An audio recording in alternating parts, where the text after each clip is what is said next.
Hello, everyone. How are you how is everyone today? I doubt anyone's really here right now. But I just felt like streaming. Pre-roll ads should be disabled for quite a while. About an hour.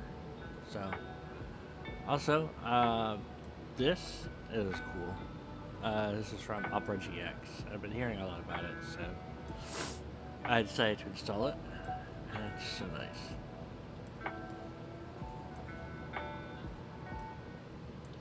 Anyway, today we're going to do Roadwarden. It's a reading game, so I hope you guys are going to enjoy this.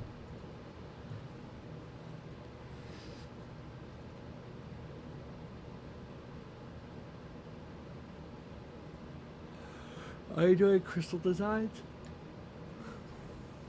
Huh? Oh. Some communities distinguish tameable animals from dangerous beasts, while others see them as a wild monster or dark creature, enemies of our kind. I'm going to start a new game. Hi, Cyclone. Sleepy time before I get up later? Oh, thanks. Thank you for the alert. Oh, I suppose I should have read that. Ooh, woo, Daddy Lumix. Ooh, thank you for calling me Daddy.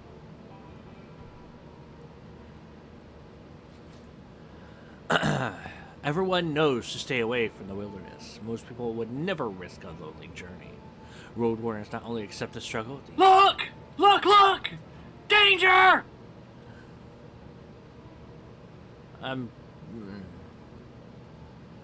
Thank you for alerting me. Wee woo. Thank you for alerting me to danger. There's no danger. It is the opening cutscene.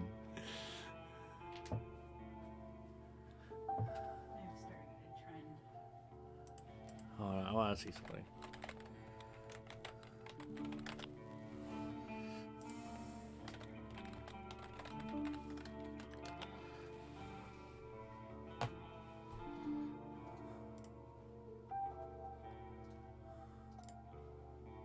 I'm going to sound alerts. I'd like to see something.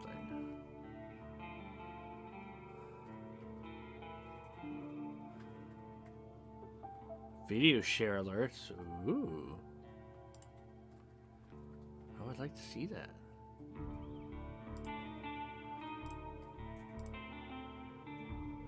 Other alerts. Subscription alerts. New event alert. Chat alert.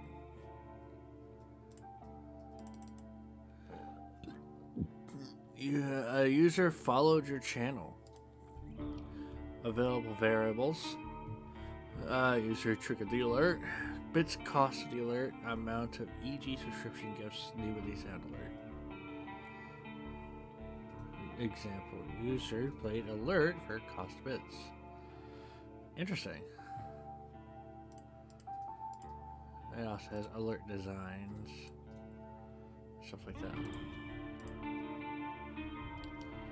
Let's see.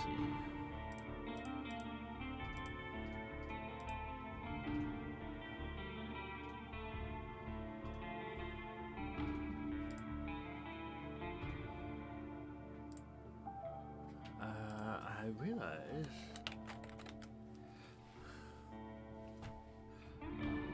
I'm going to mute the desktop really quick because I don't want you guys to hear this too early.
Since I have so much space. You're being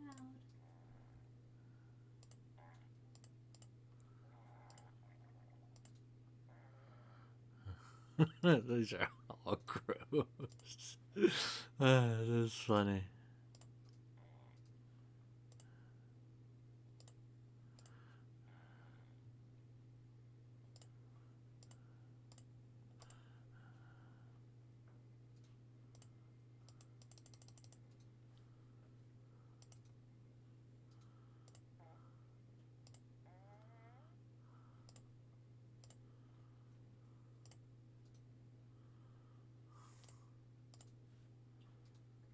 How many more do I have left?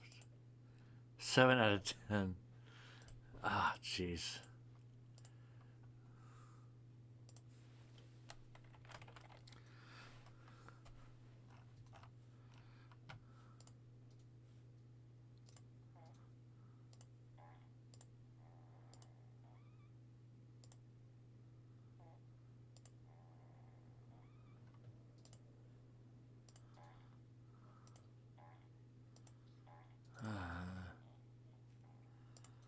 Sure, that's fine.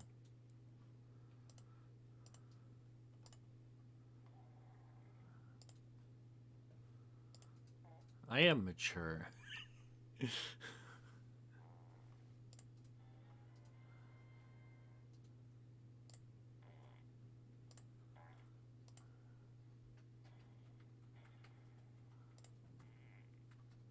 Alright, that's good enough. So, you guys will see that there's new channel alerts. Sorry.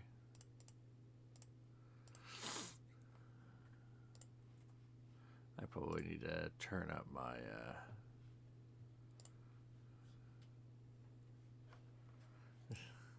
Why do you have to ruin it? God, you know, it stream's over. It's ruined. What are you playing right now? Oh. Someone else's stream.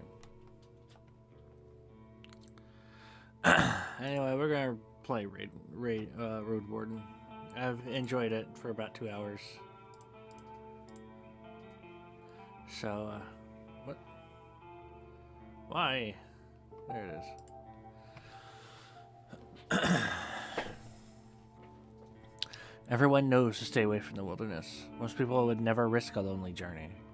Road wardens not only accept the struggle, they embrace it. They deliver messages, assist merchants, burn human corpses, and if possible, get rid of the beasts and highwaymen. They live on the road, die young, or retire early. It's a dangerous job, but a respectable one, and it pays well. I'll leave the safety of the city walls.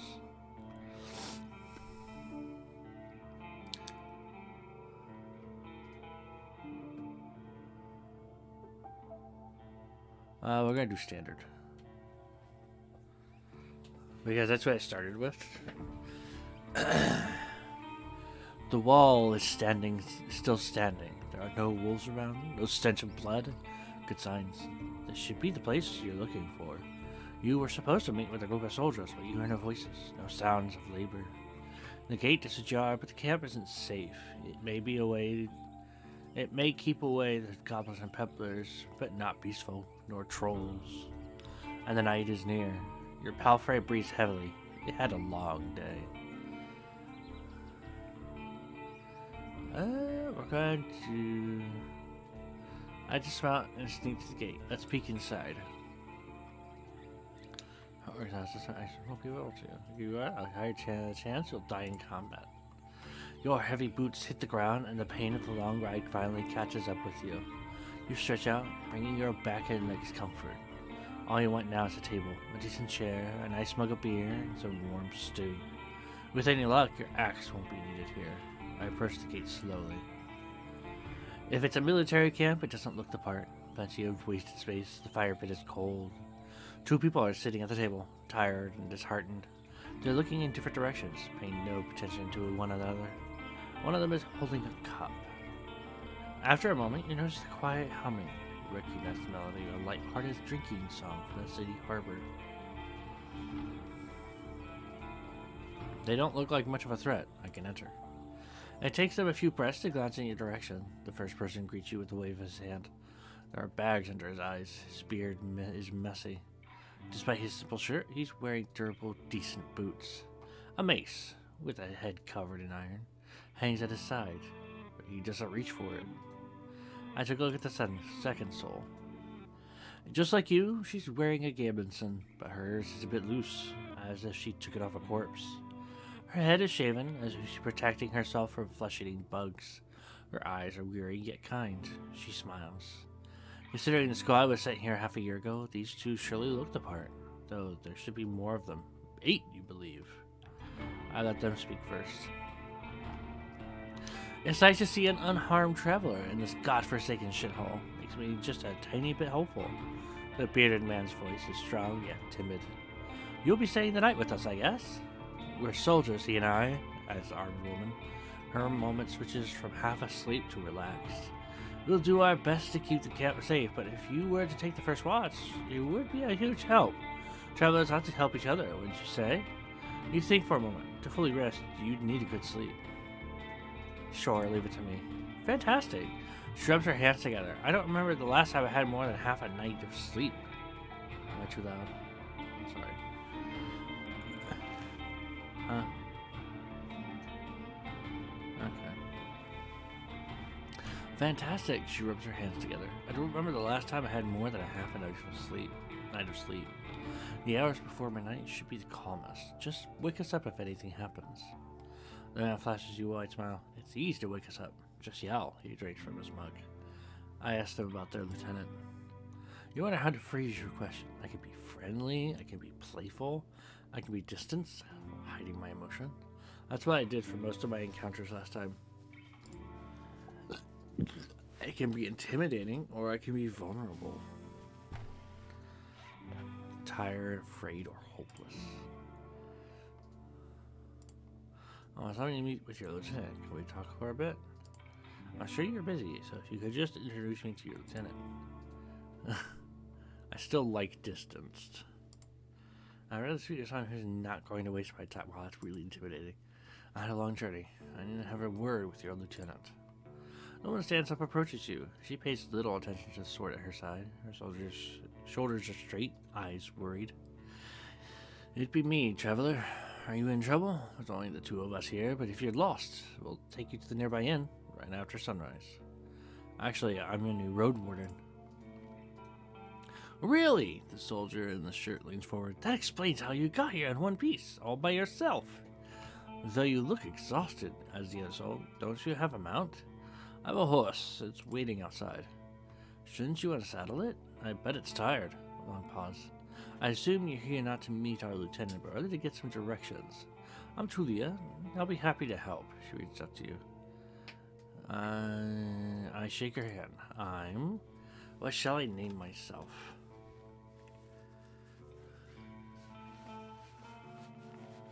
Han, any ideas?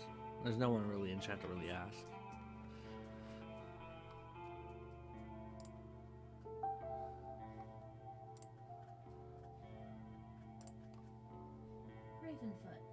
Ravenfoot.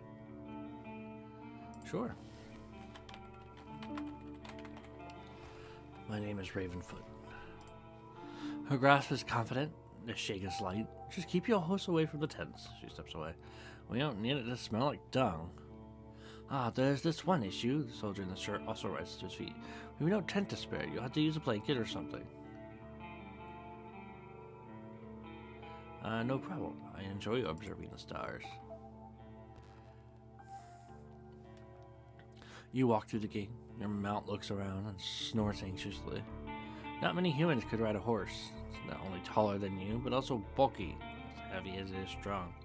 You can get in the saddle with a single breath, but most people wouldn't know where to even begin. From every side, it's a wall of flesh. Horses were brought to the Dragonwoods from the conquest in the south. They can trot for a long time, but they won't outrun some of the local monsters. Your palfrey needs you to survive, but without it, you too would be lost. It's my only companion here. I want it to feel at ease. It takes a few steps towards you, scolding you with another snort. You scratch the bottom of its neck with strength and confidence, just the way it likes it. Humans see useful animals, even pets, as monsters in disguise. Getting emotionally attached to them is believed to lead humans to their doom. But you know that horses need companionship. I speak to it gently and lead it to the camp. You end up next to the fire pit. Removing the saddle makes the horse nicker with relief. You take a couple of minutes to examine its back, just in case. While the riding equipment's not that heavy for such a strong animal, with enough time it starts to chafe. You wish it had something better to eat than this shabby grass. You should look for an inn. I need to unpack. You haven't brought that many things, and you lost one of the sacks while fleeing the Crimson Corpse Eaters. Worst of all, you have no rope left. But maybe the soldiers could share one. Shouldn't cost more than a dragon bone. Aside from the travel set, you own a few valuable possessions, essential for your trade. So I can be either fighter, mage, or scholar.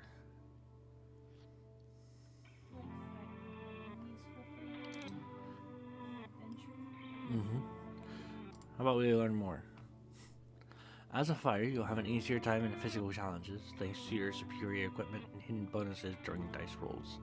You'll be physically more capable than the other classes, which opens unique opportunities during some social interactions. It's the best class for RPG beginners. The fighter's weakness is their reliance on physical strength. Your special abilities won't be available to you if your vitality points drop to 0. The mage uses Pneuma, a versatile but limited pool of energy points that can be spent to cast a few humble spells. Magic won't protect you better than a sharp axe, but as a mage you'll be able to heal faster while resting. Detect magic in a mysterious area. Distract a beast with a simple trick and find a common tongue with other magic users. Using the mage's power too freely will result in having no Pneuma left when you need it most. The scholar will know more about the world's mysteries than you, helping you take advantage of some unusual situations. Your character will impress the locals with its knowledge, and you'll be able to read the sparse written clues without anyone's assistance. Scholars struggle with combat more than the other classes, but with enough carefulness and exploration, you'll get access to alchemical mixtures that will help you escape from many dangerous situations. Still want me to pick the fighter? Last one sounds more useful. It won't be very interesting in combat. Do you want to live? Well, so far in my last playthrough, I didn't really run into encounters all that often. But mainly I tried staying away from encounters. So yeah, we'll play Scholar. You unpack and inspect your belongings. Your widow skin isn't pierced. The spare clothes are still here. Just in case, you take a look at your wooden bowl and mug. Your cape, tinderboxes, bandages, food rations, knife. Nothing special or too cumbersome. From time to time, your routine helps you avoid mistakes, but this doesn't make it any more exciting. I return to the soldiers. They're at the table again, observing your beast and chatting between themselves. Your stomach growls at the sight of them eating out of wooden bowls. One more bowl was put at a previously unused end of the table. You can sit down on a tree log. I thank them for the meal, but I don't want to eat with them. I join them and take a look at the meal. It's cold gruel, a meal eaten in times of hardship. This specific bowl is filled with water, hog, millet, some strange-looking cereals, and blueberries. Welcoming you with a meal, even a humble one, is beyond their duty. Soldiers live with and for their companions, constantly on the move from one part of the realm to another, making sacrifices to protect their group as they face dozens of hideous creatures. Their lives are filled with discipline, hardship, and camaraderie. Roadwarden, on the other hand, learn how to work by themselves. Some of them engage in open combat, patrolling the same roads for years.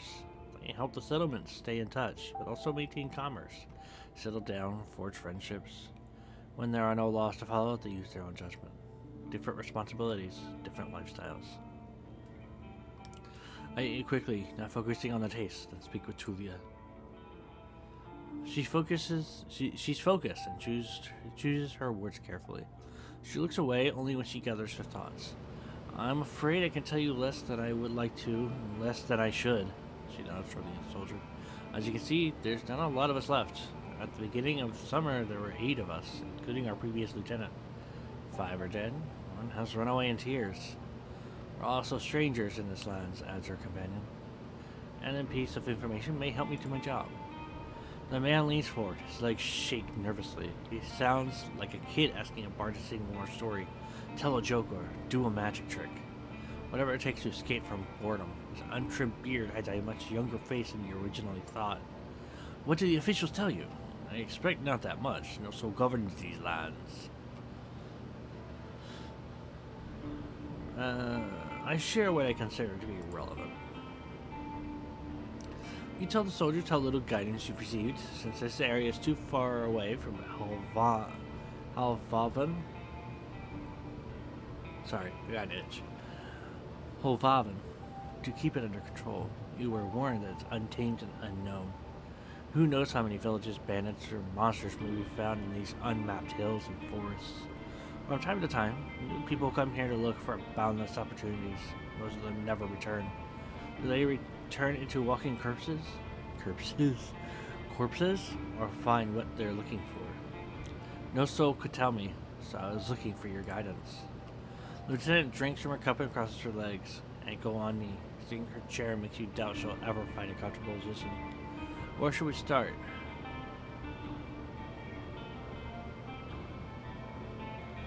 Before I continue my journey, I need to ask them about the peninsula, the Roadwarden, and the rope. What should I know about the peninsula? I'll tell you what I know, and you'll be the judge, says the lieutenant. How long did it take you to get here from the city? On a decent palfrey, I guess it would be 3-4 days. When you confirm, she continues, from here you can reach the coast in about a day, as long as you don't make any stops. Do you know the situation? Why no ships can get here? You nod. The sea route allows Halvlaven officials to keep in touch with the coastal guard, the coastal villages, collect taxes, move the soldiers, collect lumber, deliver tools.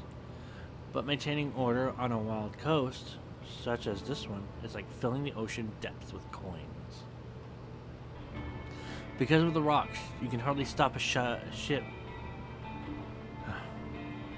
You can hardly stop a ship 5 miles from the shore, and boats can't get much closer. She nods. I don't know much about fishing, but there's not that many people living by the shore, and they don't crave to stay in touch with the city folk. As she pauses, her companion carries on. No soul from the north ever comes to the camp, but when we travel to the roadside inn, held of the north, they're happy to trade and to play dice. Why not just stay at one of the settlements? The man clears his throat. I mean, you know, we're to guard this road. This camp is our post. And, well, he turns toward Tulia. She lowers her voice. Don't take it the wrong way, Ravenfoot, but are you a devout soul? Like most city folk, I believe that people should unite with their strength to overcome the threats of nature and dark magic. Everyone will be judged for both good and evil deeds. I'm part of the United Church. For many years, I've supported a monastery that does its best to advance mankind's spiritual growth, artistry, herbalism, and magical research. I follow the teachings of an order of truth. From a small village, for me, the freedom of shell, Noma, and so are the main virtues of life. The community is unique and independent, and so are its members. I have a place in my fellowship. I have a strong connection to nature and spirits, and I follow the path of my ancestors. Some of my beliefs may be considered sinister and treacherous by the city folk. You'd probably call me a pagan. There is no evidence of the right's existence, and all the mystical tales are explained by magic. No, I'm not. Which one should I choose?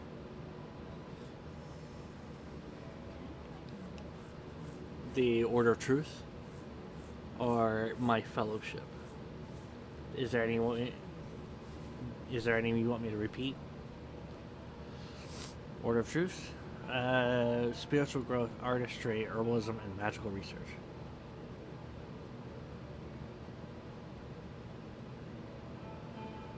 Sure, we'll do an Order of Truth. Oh, I see. She hesitantly looks away. I don't know much about the River of Faith, but I'm sure we're not that different. I unite myself, she says with a sort of pride in her voice, so she follows the United Church. Maybe just explain. The people here are just quiet. Every few words, she taps the table with her finger. Their traditions won't help them negotiate with the officials. Here, she starts to draw lines with her index finger as she's slowly breaking down.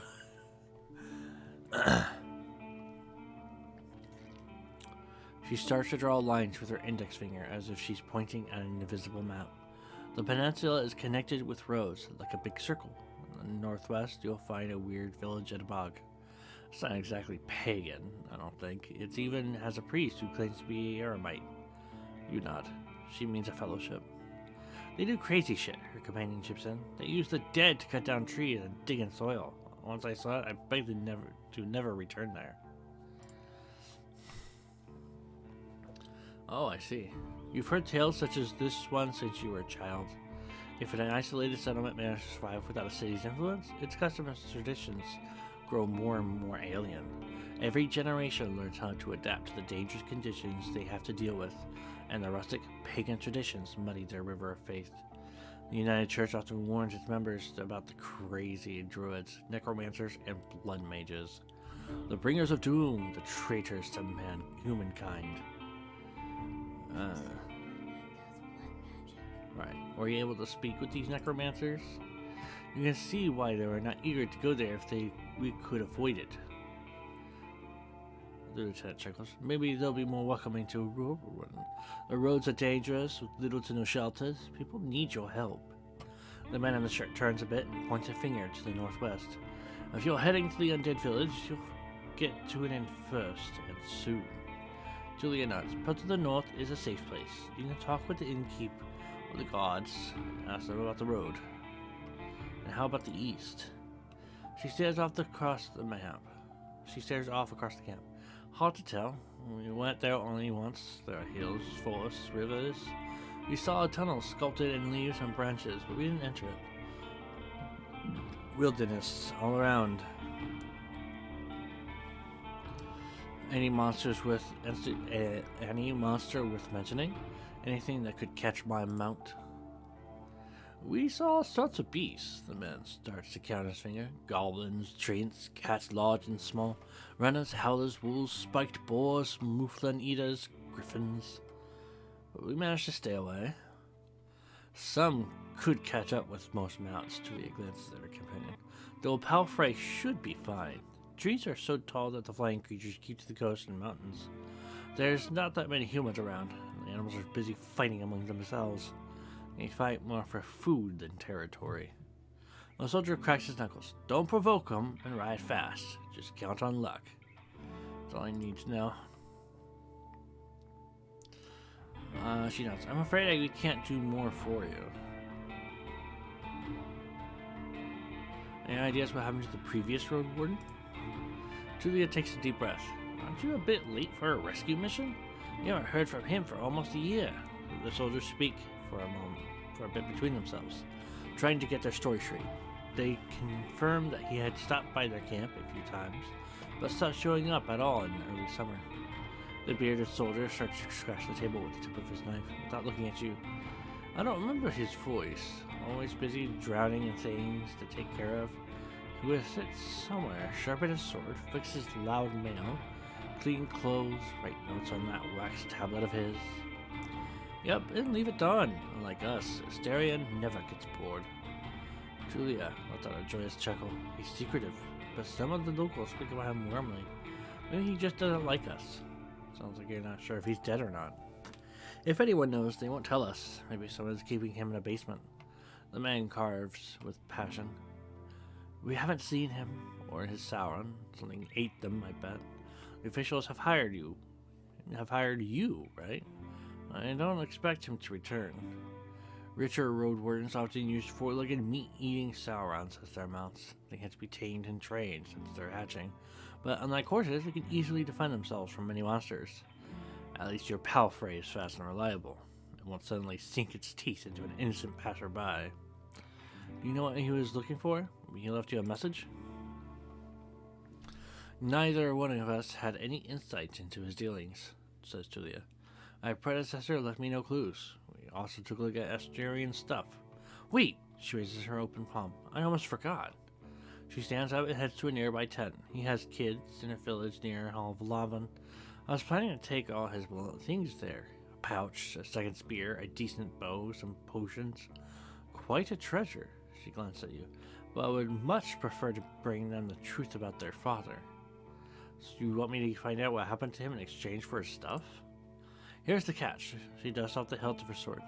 We've hired a messenger to ask the commanders for further orders. Since she hasn't returned and you know nothing about her, she either ran away or something happened to her.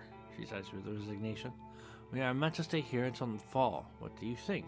Come see us. Tell us what you've learned about the man, and we'll get back to Halvalvan together. You think about your real mission. You're planning to return to Halvalvan in the early fall anyway. If he's alive, I don't think he's going to be happy about me taking away all his possessions. True, but he's considered dead. I doubt he'd begrudge you anything. And who knows? You may just find this. And who knows? You may just find his shell lying on the roadside tomorrow. He wears mail, uses a spear mostly. Maybe 5 feet tall but stout. Long red beard, short hair, pale face. Rarely smiles. She glances at her companion. But after he adds nothing, she sits down and stretches out her legs. So find out what happened to him. Dead or alive, left. Just let me know. I've lost my rope. Could you spare one? You're in luck. She heads toward one of the crates and moves aside a large linen sack, revealing a rope. She just brings it back and nonchalantly sets down on the chair. Take it. I was planning to leave it behind. I take a closer look. I take it and offer some food in return. Julia leans forward and rests her forearms on her thighs, looking down with clasped hands. Meet yours. Your eyes. I normally refuse, but we need some decent food. Every day I'm searching through our grouts, looking for worms and putridity. We forage, but it's not a great spot. Some food rations will brighten up a foggy day. For now, you leave the rope on the table. What happened to your squad?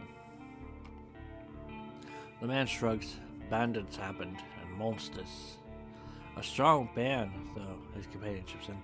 When we got to the peninsula in spring, we saw some people living in this camp. The lieutenant decided to avoid it and look for an inn. We had to travel through the night for a bit. The bearded soldier scoffs and crosses his arms, but she carries on. If he had decided otherwise, we would have all died that day. The innkeeper explained that the tramp is a trap, but the armed ones pretend to be soldiers. Stay there at night, lose everything you have. Sounds like slave hunters. Julie sighs, very much so. They killed some and took away others, and who knows where. They're letting the northerners go, hoping to avoid their wrath. It kind of worked, adds the soldier. We asked them for help, but they refused. We had to clear the entire camp on our own, and that's why 3 of our people died. Don't exaggerate. It's not like the lieutenant didn't make a mistake. He wanted to get rid of them and take over the camp, but we didn't know our enemy well enough. We were outnumbered, and they had an ice mage among them. She looks at you. At least you cleared the road, saved lives. You mentioned the monsters as well. Nothing that would surprise you. Those of us who survived the skirmish were young, too inexperienced to spend a summer in this place without a good leader, and they didn't trust me. One of them got caught by a treant. Another one ignored my orders to perform some sort of ritual hunt, so a werebear tore her to pieces. The last one tried to act tough. Didn't tell us he had cut in his hand while cleaning his gambison. She lets out a ghastly chuckle. We had to cut it off, and he was so ashamed I decided to walk north, find a new life, and disappear. Idiot. What a colorful journey. The man tries to drink from his mug, but it's empty. Stay silent. Julia seems defeated. Julia, how did you become a lieutenant? That's not much of a story, honestly. She looks at her hand, which is currently rolling a mug over the table. In the city, there's a strict order of, what should I call it? She just looks with your companion, but he can't help her. Well, leadership succession, I guess. Alvavan chief selects commanders, who select lieutenants, and those put their soldiers in order of priority. If a lieutenant dies, they get replaced by the next soldier in line. So you were the successor? No, not exactly. When we fought the bandits, our lieutenant was hit by a slingshot. His boyfriend jumped to help him, but failed to protect either of them from a spell. was like a ball of ice that hung above them and exploded, piercing their heads, completely avoiding their shield. Really unpleasant. She pauses. And you were the third one in line, is that right? Basically, yeah, she says without enthusiasm. I didn't plan to become a leader, though. I'll get to Mono once we return to the city. I prefer to follow anyway. What was your squad's mission?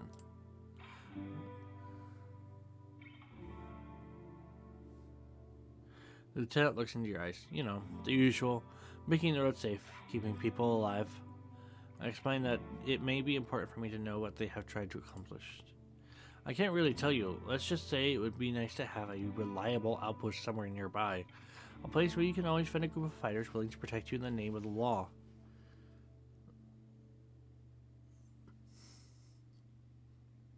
That's good, my love. Is that the heart of your, I'm working on details. Ooh. This is just a piece. Is it?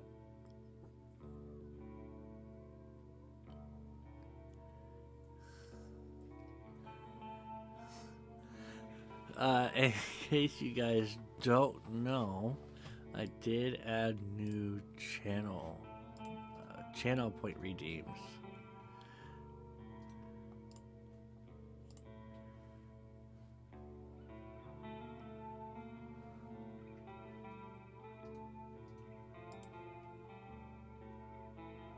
Did it not work?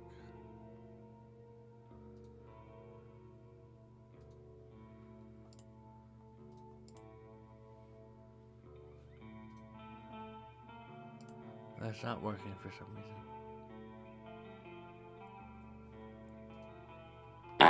Oh, there it is. It's just very slow for some reason.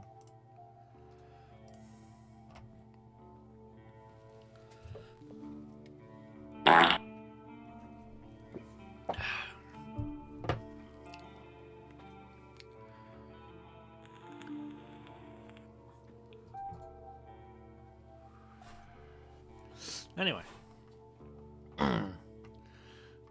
Where was I? A place where you can always find a group of fighters willing to protect you in the name of the law. You tilt your head back. Now, if you have any other questions, anything I should know about this camp? The story's brief. Some merchants built the camp to have an extra stop for mules and donkeys just between the inn and the southern villages. There's plenty of grass here and a pond nearby. When the peninsula grew more dangerous, the camp stood abandoned, from time to time serving as a shelter for travelers. Bandits came here in spring, further paralyzing the exchange of information between the northern and southern settlements. Since these highwaymen are no more, the situation may reverse. Time will tell. You can sleep here or wherever you want, the man concludes their tale. But don't expect to wake up without pain in your back. If you were me, where would you go next? The soldier answers quickly. To the inn, of course. He grabs his empty mug. The one northwest from here. If you can't afford the room, the main hall is free of charge.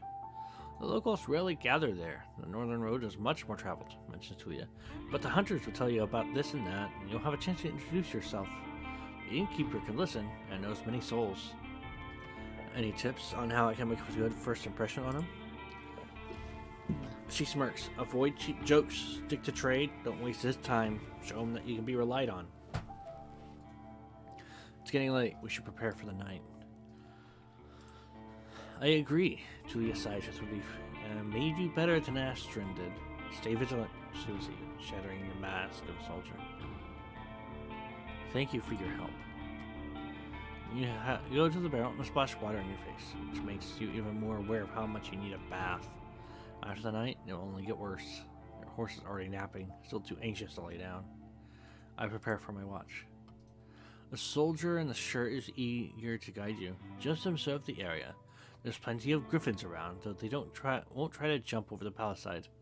Probably. Better watch out for the apes. They climb up and carry out any food they can find.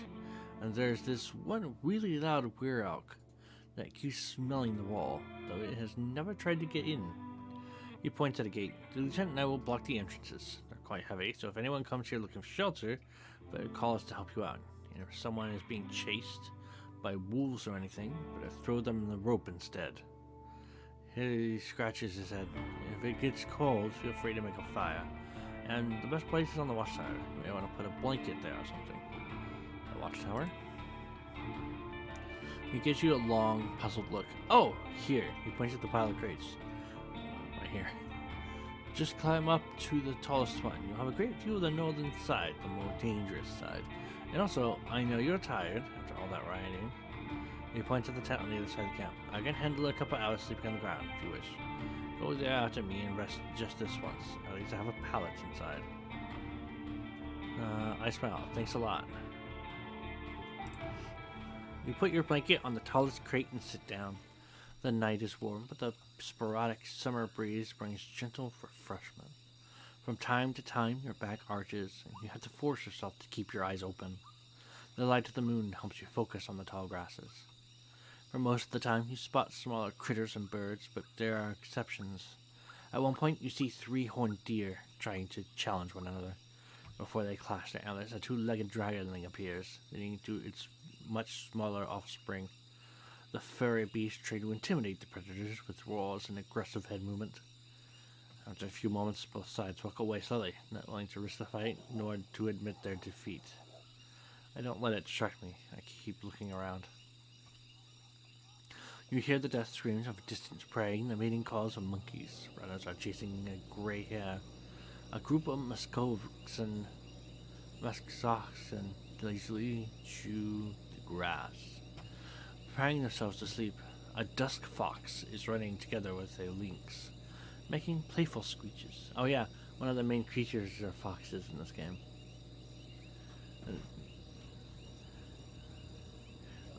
But they're not like normal foxes. So imagine like a greyhound, and then that's the size of the foxes. And they're called dusk foxes. Yes, they are very big. They're also rather aggressive because of their size. In my first playthrough, I ended up fighting a pack. But I didn't want to kill them. Instead, I just wanted to scare them off. Anyway, a dusk fox is running together with a lynx, making playful screeches. Thankfully, you never have to intervene. You just sit there, watching the not-so-distant forest, trying to outlast your sleepiness. You can only guess how much time has passed. Once you feel you've had enough, you climb down and go to a tent. Looking at the bearded man with a couple of words, you confirm that nothing important has happened.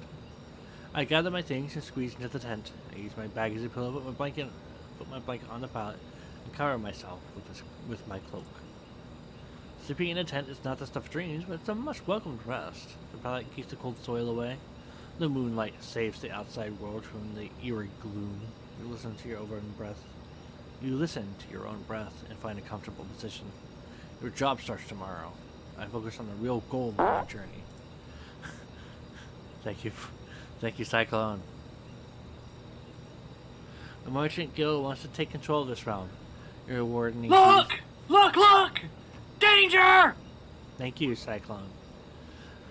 Your wardening duties are secondary. First and foremost, you need to explore the peninsula. Learn about the territory, resources, and threats. Get to know the locals, and if you can, convince them to consider negotiations with Halvavan, officials, and traders. Could the tribes resist the soldiers? Be a threat to the priests of the United Church? Are there any forbidden practices that need to be eradicated, such as blood magic, necromancy, robbery, or slavery? At least I have time, 40 days to be exact. I need to be as thorough as I can. Once you finish your reconnaissance, you should speak with Tulia and return to Halvavan. There, you will report back to your employers and get your reward. In the meantime, you have your own goal to pursue. What should my goal be? I need to gather some extra coins so I can help a person I care about. Extra coins so I can retire early. Enough connections with the local leaders. I'll use them to become a major player in the Merchant Guild. Be a hero. Just help people. Or a new life.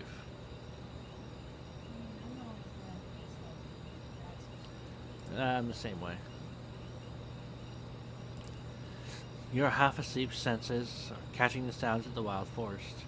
Your instincts keep you alert and anxious, though the pleasant, humid late summer air evens it out so slowly. You're thinking about your goal, but you need to gather your strength. Sleep. You spend the night in a borrowed tent as something special, but it will protect you from the wind and rain, and the ground won't be painfully hard nor cold. Sleep. You're woken up by you are woken up You're woken up by sunlight, well rested and ready. Without haste, you gather your things. After only a couple of breaths, you notice a weird smell like a roast. No burning meat, burning, rotten meat. Disgust crawls into your consciousness. You exit the tent. A horse is looking around nervously. Your bags are where you had left them. You see an open gate.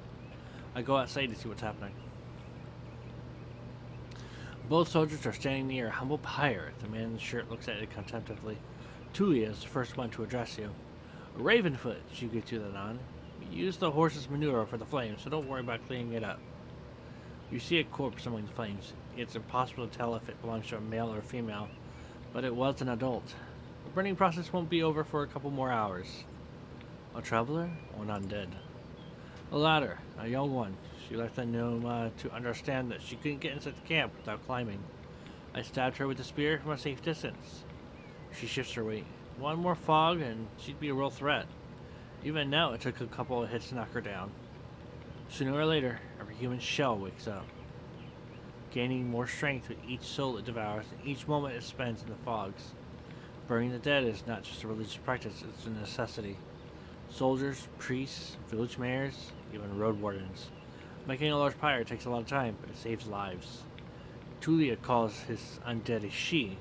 Most unites hesitate to do so. Time for me to leave. Running away from the reek, huh? I don't blame you. She walks with you for a few steps. Find us here if you need us, or if you learn what happened to Astrian. There's enough ground here for the road to rest. Safe travels. These words make you stop. An old farewell, marked in a number of songs and tales. But yet you hear no scorn on Tulia's voice. You wonder how many acts of kindness like this one you're going to experience in the days to follow. She returns to the pyre. I prepare myself for the journey. You somehow miss the fact that your mount is already saddled and warmed up. You double check the equipment, but you don't need to fix anything. The soldiers were diligent. Normally, preparing any palfrey for a long journey takes a lot of time. You put on your gambits and make sure that your axe is tightly attached to your belt. Then get in the saddle. The palfrey knickers, ready to leave. It's time for you to get to the crossroads, north from here. Travel.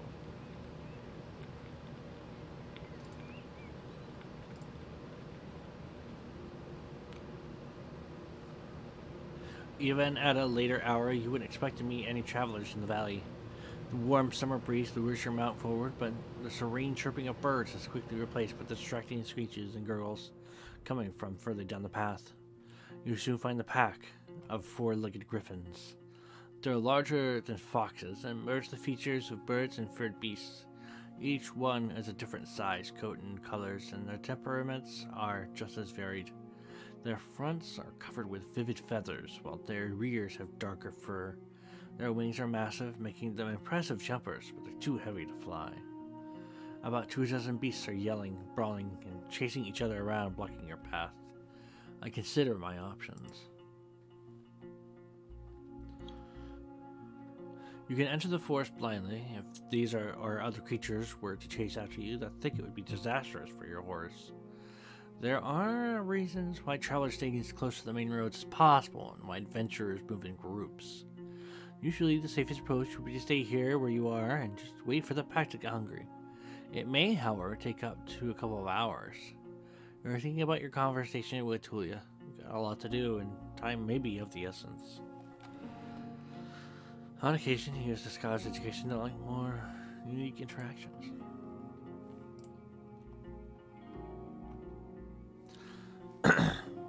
I mix black powder with the glad and the gross nearby and the dried skunk squirrel for my bag.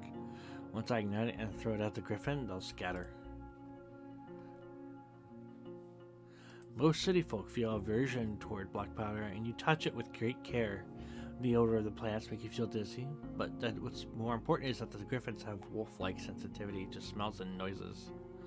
A few of the beasts turn their head towards you as you approach the pack with a bag in your hand. You ignite your missile and throw it forward. At first, the creatures surround the source of smoke, but then growl in disgust, even putting their beaks to the ground. They flee, allowing you to continue your journey. I come on the horse and cover my nose. I really need to find a proper alchemy set.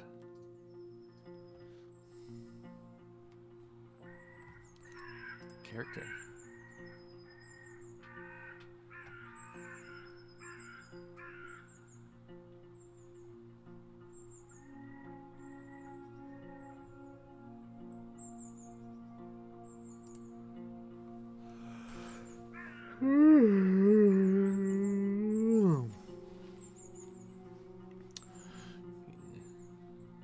Ooh.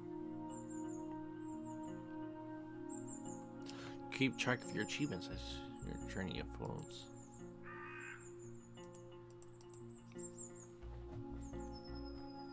The road splits. According to what the soldiers have told you, you may find a safe inn by turning left. The forest to the right is lush and the trail overgrown. Kids used to have this song. How did it go? The harshest pathway leads to the dragon's lair. Those who search for treasure, do you truly dare? The signpost in front of you doesn't make your situation much clearer.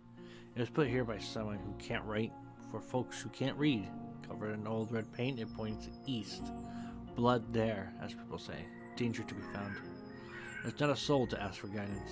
I look at my horse. What should I name my horse? Fred? How about a bit more fantastical? Granite. Sure. I'm okay with Granite. Granite is peaceful as you stroke its mane. Maybe it can help you choose a path, but you've spent many years together. Highway to go on, it takes a couple of steps forward. You spot a few berry shrubs in a wild cottage, but they still need at least 2 weeks to gain maturity. Travel. I can either head east or west. Since east is danger, we're heading west.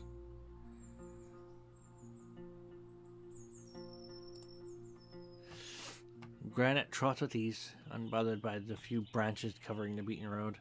The bird songs and distant howls draw your attention to the forest, which gets sparser and brighter. You spot boars, roe deer, and saurons. You okay?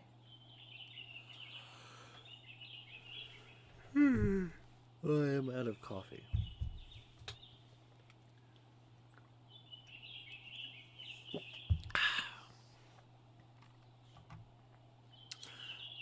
The sight of a nearby wolf pack worries you, but once you push your hips forward and your palfrey enters its canter, the beasts don't even begin that pursuit.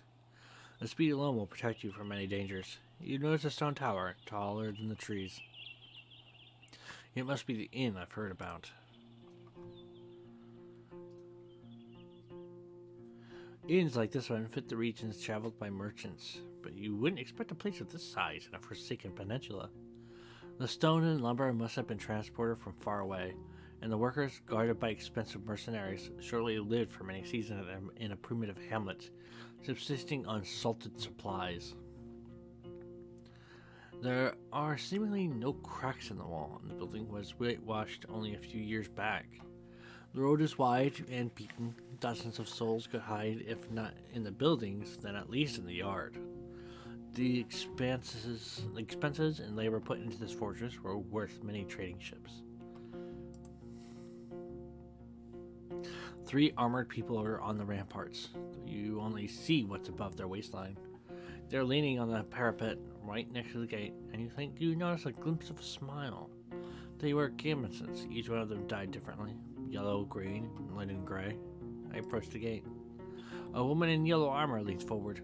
She has long, curly, disorderly hair, pointing in every possible direction. This combination of colors doesn't work at all. In the woods, one would have to shout to draw this much attention. There's still a fair distance between the two of you, but she speaks loudly.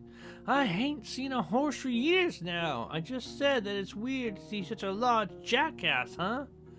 Her voice is young and strong, with an accent that reminds you of the villages spread around Halvalven. Well, no jackass would ever wear a saddle, I'd say.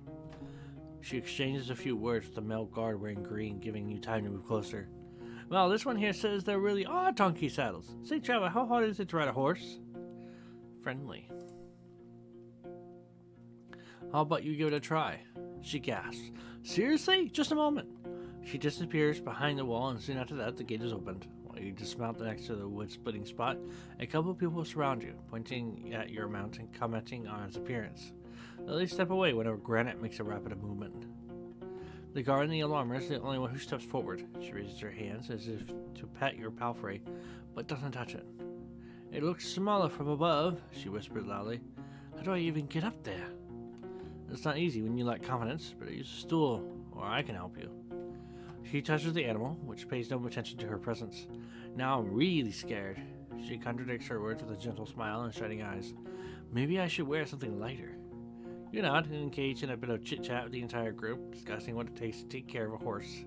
Finally, the red-haired woman leads you under the roof where your palfrey can rest, tethered with a cord and a wooden post, near some old hay.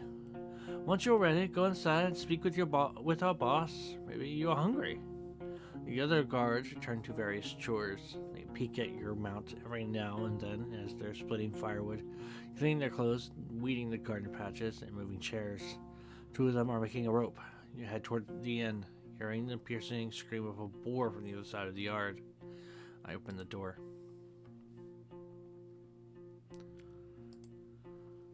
The locked windows make the air stuffy and weak. The weak fire in the stove hardly lightens up the hall. A muscular man is sweeping the floor near the stairs, but after he glances at you, he leans the broom against the wall and heads behind the counter. You're lucky to show up. His voice is deep and soft, with a city-like accent. He observes you with keen attention. He avoids your eyes. I've a keg of decent ale. Wormwood, bog, mithril, juniper berries, cat's foot. He fills the mug carefully and puts it on the countertop. It's going to spoil soon. Today, maybe. Oh, we don't drink here before the even. I hate to see the good stuff going to waste. His skin is dark, almost purple, rare even among the southern tribes, and his hair is naturally bluish. His clothes are quite fancy for manual labor. The elegant tunic wouldn't stand out in the city square. I stand at the counter. The planks let out creak after every step you make, so you slow down a bit. You could swear that the innkeeper made little to no noise. Here you go. He pushes the mug forward. But just so you know, my pill to the north doesn't belong to Hovavan. You can sleep on the floor if you wish so, but if you want a bed or a meal, you'll have to pay. We may have some leftovers from dinner, but I need to check. Friendly. Thanks for the drink. I see you know how to make friends with the Roadwarden. He meets your eyes with a puzzled look, then grabs a wet cloth and starts to wipe down the shelves from time to time. Your conversation is answered by splashes of dirty water in a wooden bucket. Well, nothing is truly free. I've worked for a soul of the road, but I don't need a new mouth to babble. He speaks slowly, yet audibly. I value my time. You should value yours. I drink the ale. The dark room and wooden walls of the mug make the liquid look as brown as a chestnut. The lee and spring hit your nose, and the first sip is even too complex, too flowery. While the brewer has used fancy ingredients, the exotic licorice runs the aftertaste. Ruins the aftertaste. Now you know why there's so much left. It takes an acquired taste. The innkeeper nods. I was hoping to see someone willing to patrol the roads. You'll help me with a worrying thought I have, which is... There are brigands in the woods. Our place is strongholds, so I'm not afraid of an open strike, but they've gotten more active in the last 2 years. One day they may steal our furs, and I have no doubt that the reason why merchants come here only once. Having bandits around gets expensive. He rubs his hands together, camouflaging his paws. I want you to reach Howler's Dell, northwest from here. It's the largest settlement around, but I'm sure you'll get there sooner or later. Ask Thias, the mayor, about Glacia, that bloodthirsty wolf of a woman. I've heard rumors about a raid in the north. If Glacia is ready to break the truce with the locals, I'm willing to join forces with them to get rid of her band. He looks at a nearby dragon bone. Not too difficult, right? Just do it when you have a chance. A couple of days won't make much of a difference. I'll pay you 2 coins when you get back with the news. Fine? I nod. Great, what else do you need? I could eat something. Do you have any leftovers? Yes, I feed them to our bull. I won't give them away for nothing. He tells you to wait, then leaves the building for a few minutes and returns with a wooden bucket and a long stick ending with a hook. Go through the gate and turn left. You'll see a bunch of bushes. We need some berries. Bring me a bucketful. You'll be done in half an hour or so. Your horse could use a nap anyway, and I'll prepare something to fill you. Look, it's not made from metal or wood. Made of metal or wood. It's a long, curved claw, almost black. You okay? Bless you.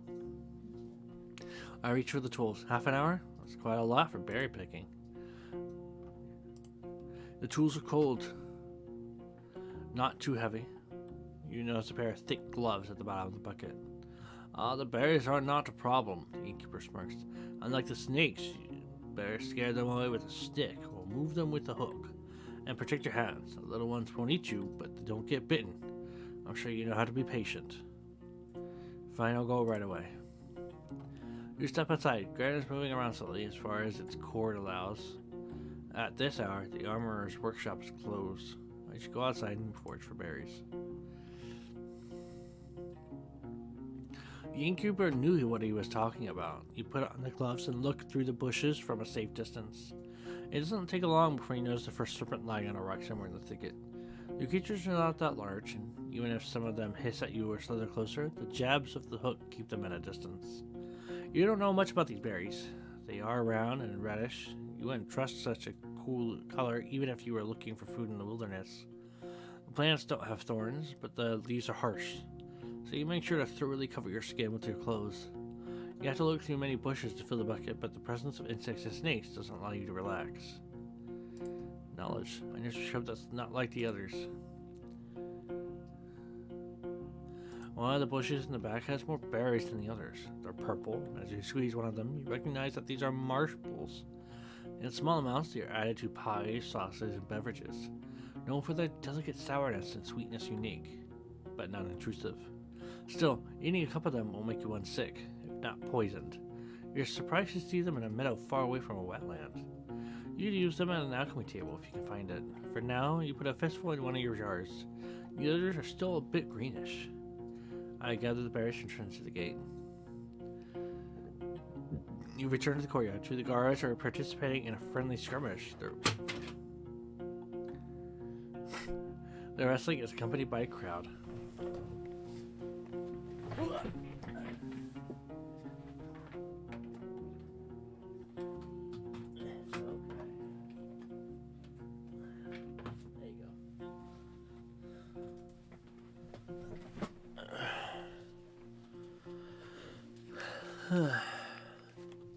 I entered the inn. The locked windows make the air stuffy, and the weak fire in the stove hardly lightens the hall. The innkeeper is sitting on a stool, looking at the flames in the stove and holding a carrot and a knife without using them. So you again. Need anything? I put his fruits on the counter. Great! He peeks inside the bucket. I've got a cabbage stew with a few goose chunks for you. I'd serve it even to merchants, if there were any around. The meal was warm and filling. It's well seasoned and not overcooked. And like I said, I really have food to spare, but feel free to ask if you ever stop by. You may be lucky, and I've been cooking my whole life. Thanks. And how did that old hook of mine work out for you? I see you still have your hands. I give him the hook. I'm fine. He takes the tools from you and nods. Need anything else?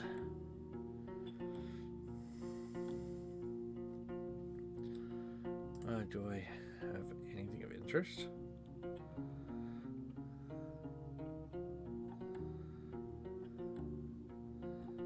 A fresh healing potion.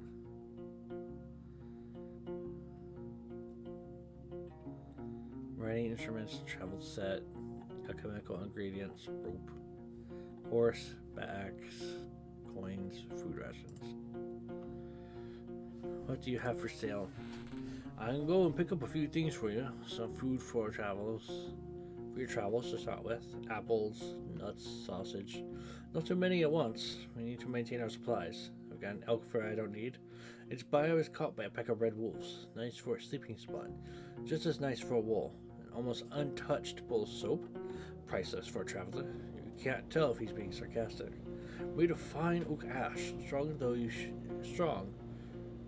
you should have some better supplies before you start your own bathhouse. After you mention you'd like something more useful on these roads, he looks down. I don't have any blades or armor to spare, but if you pay well, you can take one of our crossbows and a bunch of quills. A U-bow will cords, and the trigger needs a little bit of oil. It's as good as you can get without soaking it in magic. Takes a bit of muscle to draw, but even a 16-year-old could handle it. I won't sell it cheap, but I'm ready to give a discount to a helpful ally. Let me take a look at what you have first. I'll take your soap and food rations.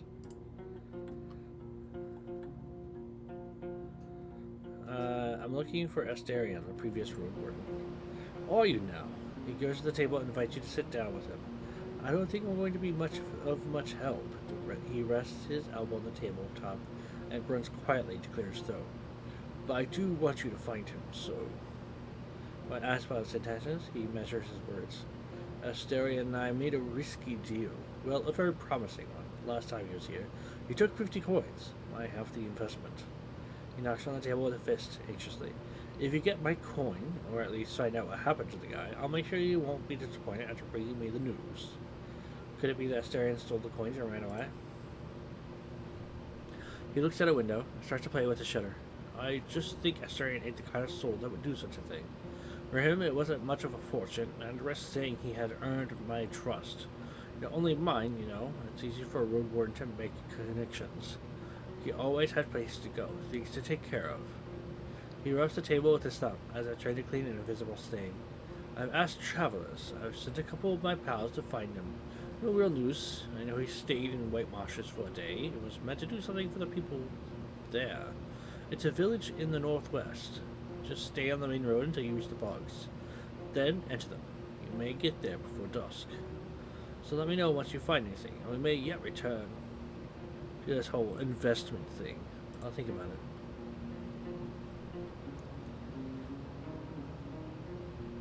What can you tell me about the peninsula? What could anyone say? This place doesn't even have a name, unless there's an old book in an archive that no soul knows about. You know what I'd call everything from here to the coast? The hunting ground. You glances at your eyes. But it's not us who hunt, keep that in heart, but the beasts in all shapes and forms. His words gains confidence slowly, which is strengthened by his deep voice.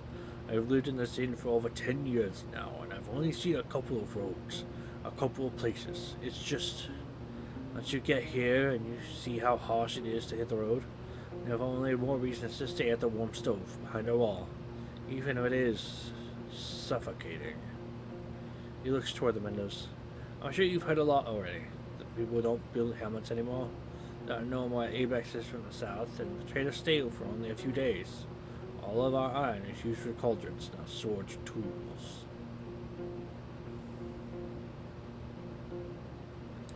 The eastern roads as rough as I've heard. Pretty much. Don't leave the main road, I'd say. Not so far from here, you'll find an old dolmen. A few of my people had to spend the night there, and monkeys stole food and gods from their bags. It was their fault. One of them had fallen asleep in the middle of his watch, but you know.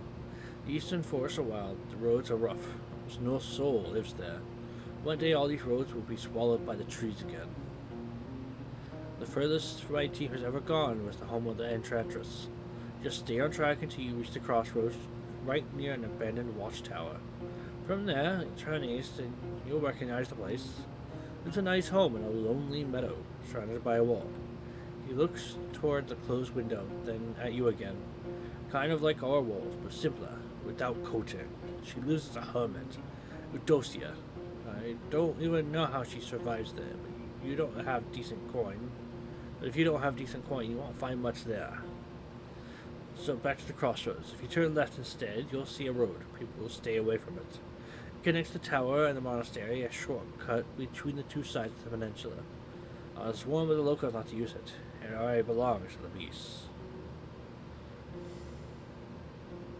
That's all I need.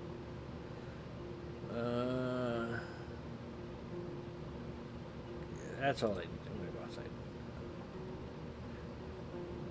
Go to the well. I wash my shell. I step away. Let's travel. Let's get going.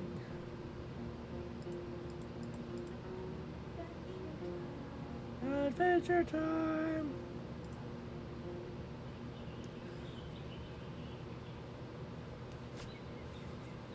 The road uphill meanders, slowing you down, forcing you to pay close attention not only to the shadows of the trees, but also to the tight, rocky passages.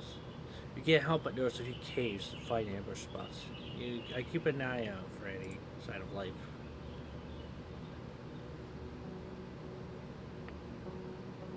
Standing in front of the gate, you hear no voices, no tools at work, no steps. Dozens of birds live among the collapsed roofs. Their fluttering, singing, and squawking is free of worries. If you want to travel any further, you need to ride around the palisade. Searching the ruins might take a lot of time. The broken gate in the north will lead you to the village. The sound of a gentle river reaches you from the east, where you see a saggy fence surrounding an overgrown pasture. Behind the pert building in the east, you see an oddly barren field. I see a person building near the field.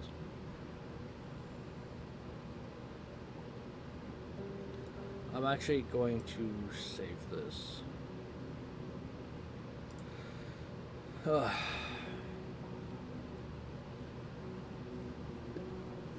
My throat's getting sore, so I'm going to stop.